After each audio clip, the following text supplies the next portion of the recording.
Hello everyone. In this video, I'm going to be taking you through how to do the barbell back squat. So I recommend people start with the goblet squat and progress their way to the barbell. But once you have all those boxes checked off, you can proceed to the barbell. So with this exercise, it's important how we set up. With normal barbell squats, you can just sit right down and get into your position perfectly. But when we have a bar on our back, we want to make sure that we're setting up properly. So with this, we want to shrug our shoulders up into the barbell, create a lot of tension in our body before we unrack, and make sure you're centered with this bar. Take a nice deep breath into your core, brace the abdominal muscles, and stand up. Then you can unrack. I usually only recommend stepping out a couple steps away from the rack, just so you don't hurt yourself.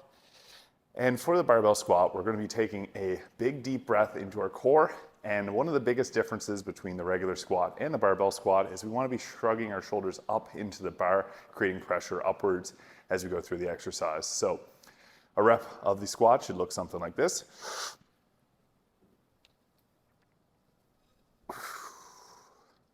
So with the barbell back squat, same rules apply to the regular squat. Our hips are going to be swinging backwards, knees going away from the midline of the body.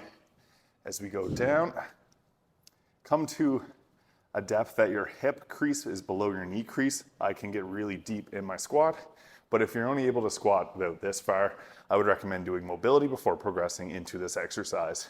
So breathe in, brace the core, shrug back up, hips back, knees coming away from the midline of the body, and then you can breathe out on the way back up. Should look something like this. Another big thing you want to make a point to notice is how your feet are positioned. So roughly shoulder width apart. You can have a little bit of a toe splay outwards, but it's perfect form to have your toes angled straight forwards. But if you need to, you can angle them out a little bit. And you want to breathe in, brace.